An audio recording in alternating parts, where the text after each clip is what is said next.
বাড়ি থেকেই দিতাম, কিন্তু আমি দিতে পারিনি, এতটা তাড়াহুড়ো করছিলাম আমি। সো আমি ক্যাবে আছি, সাথে দেবত্তমা আছে, সরি সম্পূর্ণ আছে, দেবত্তমা সামনে বসে আছে।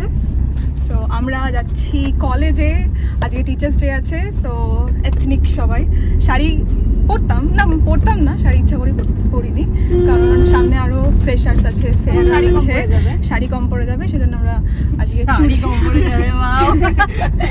আর তার থেকে বড় কথা, সামনে আবার পুজোও আছে, তো এত টাকা খরচা করার ইচ্ছা নেই শাড়ি টাড়ির পেছনে, সেই জন্য যা আছে এটাই পরে যাচ্ছি। সো চল কলেজে গিয়ে দেখা হবে। যাওয়ার পথে এই মূর্তিটা আমার চোখে পড়লো, আর দেখে ভীষণ ভালো লাগলো যে সত্যি পুজো আসছে।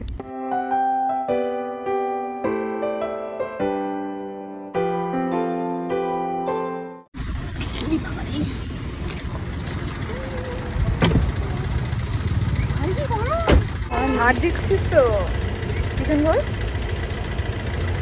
বাবা, একটু উঁচু করে নে।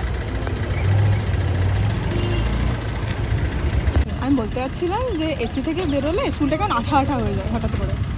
আমি সেটা বলতে গিয়ে আমি বললাম চুলে ফ্রিজ হয়ে গেছে। না, ফ্রিজ থেকে বেরিয়ে চুলটা কেমন আঠা আঠা হয়ে যায়। এসবি আর আমরা পুড়ছি। অডিটোরিয়াম ঢোকার আগে আমরা ভেবেছিলাম কতগুলো ছবি তুলে নিই, কারণ পরে আর সুযোগ পাবো না তোলার।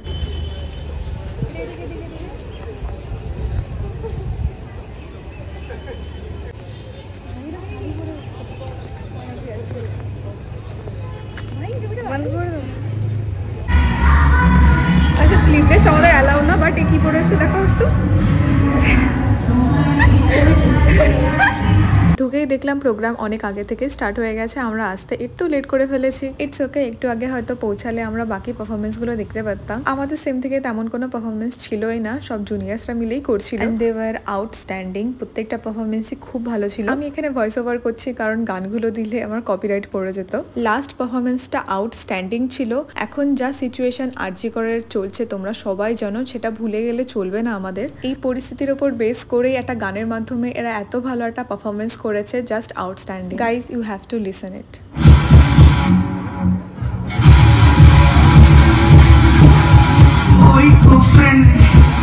नेचर के रास्ता मैं भी हूँ नेचर,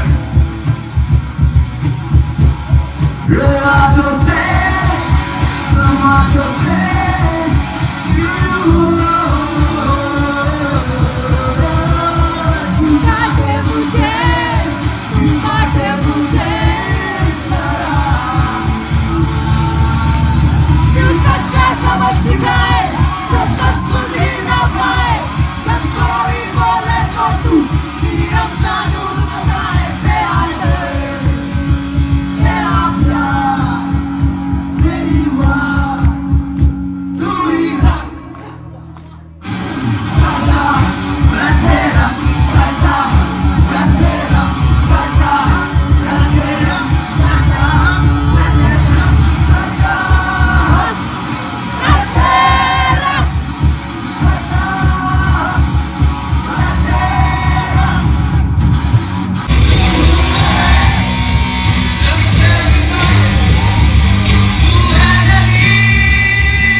সো আমাদের সব কমপ্লিট, সবাই বেরিয়ে গেছে। আমরা এখন ছবি টবি তুলছি, ভাবছি যে এখন বাড়ি যাব না, যাব কোথাও একটা। একটু বোর লাগছিল, বাট লাস্টের কিছু একটা কথা বলছি তো। সো আমরা বেরিয়ে পড়েছি, আমি আর সম্পূর্ণ। এখন আমরা যাব হচ্ছে পার্ক স্ট্রিট, একটা ক্যাফেতে যাবো। তো আমি ভাবছি এখানে একটু ঘোরাফেরা করবো, কোথায় যাব ঠিক করিনি। আপাতত আমরা যাব ক্যাফেতে, তো চলো।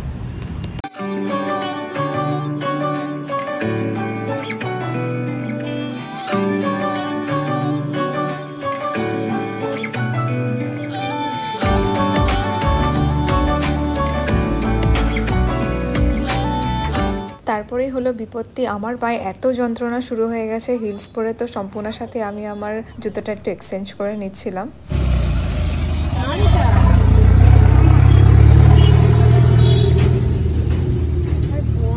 ছোট আমার পায়ে স্বাভাবিক নয় কি, বেশি ছোট। দেখ একটু হাঁটতে পারিস কি করে হাঁটবো? তো জুতো ছিঁড়ে যাবে, তাহলে তুই না পড়তে পারবি না আমি পড়তে পারবি। কিনে নেবো করে যাচ্ছে এখনই কিনে নে। এটাকে হাতে নিয়ে ঘুরবো, হাঁটতে পারছিস না? আমার জুতোটা ওর পায়ে ছোট হয়ে গেছে, তো খানিকক্ষণ হাঁটার পর আমি আবার আমার জুতোটা পরে নিই। তারপর আমরা অটো করে চলে গেলাম রুবিতে।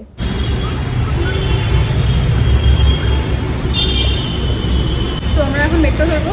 ফার্স্ট টাইম আমরা রুবির মেট্রোতে উঠবো। Let's see.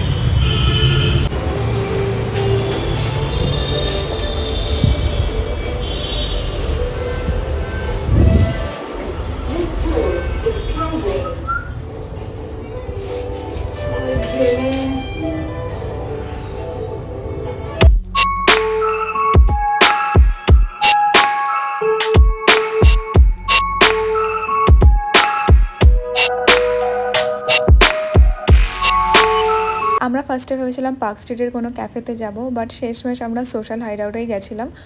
তো আমরা ভেবেছি সোশ্যাল হাইডআউট ক্যাফেতে যাব।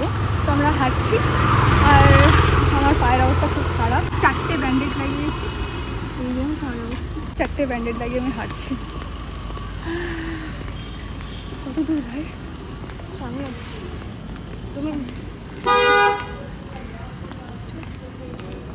লোকেশনটা খুব ভালো, পিসফুল জায়গাগুলো।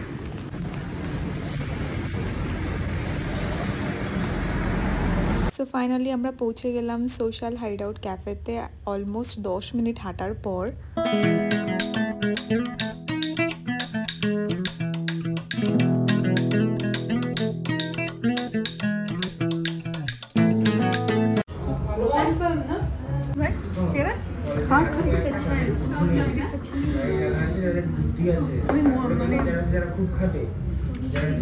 পোজ দিচ্ছি না, আমি নর্মালি কথা বলছি। তুই নর্মালি কথা বলতে পারিস, এবার ট্রাই কর। কি ট্রাই কর, ট্রাই ট্রাই। Refreshing refresh.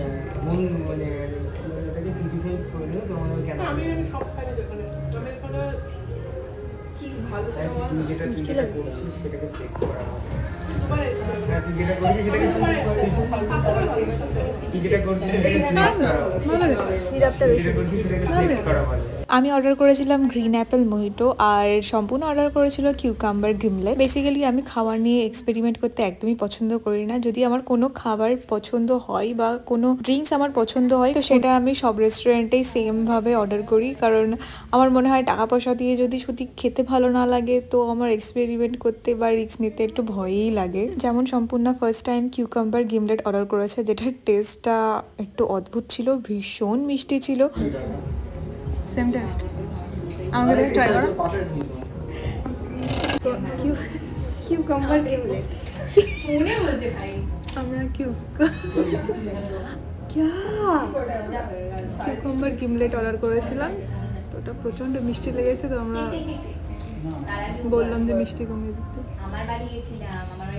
আমরা বললাম মিষ্টি কমিয়ে দিতে, ওটা মিষ্টি কমিয়ে দিতে, আরও সল্টি করতে, মানে আমরা অন্য টেস্টে নিয়ে যাবো কিউকাম্বার।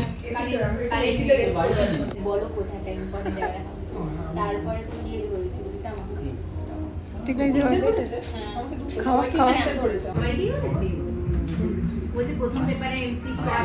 নেক্সট অর্ডারটা ছিল হচ্ছে পর্তুগিজ স্টাইল গ্রিলড চিকেন, যেটা তনয়াদিরা খেয়েছিল সোশ্যাল হাইডআউটে এসে। ওদের কাছ থেকে ভালো রিভিউ পেয়েছিলাম বলেই এটা আমি অর্ডার করেছি। বিং অনেস্ট, আমার কাছে অতটাও ভালো লাগেনি, আর প্রাইসটাও আমার একটু বেশিই মনে হলো। ওখান থেকে খাওয়া দাওয়া করার পর আমরা চলে গেলাম ছবি তুলতে।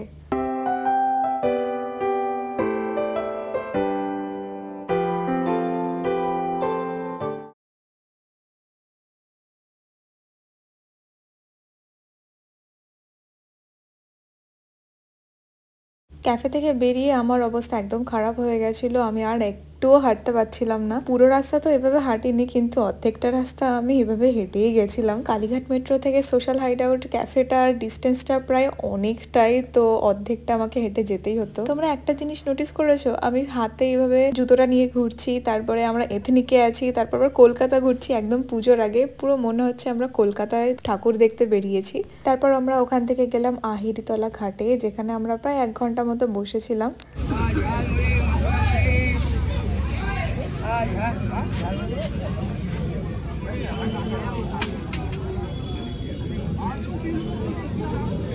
আর এই কিউটিটা আমার ডাকাতেই একদম কাছে চলে এসেছিল। তারপর ওখান থেকে বেরিয়ে খেলাম কর্ন চাট, যেটা খেতে আমার বেশ ভালোই লাগে। এটার নাম ছিল মশালা কর্ন সামথিং, আমি ঠিক জানি না নামটা।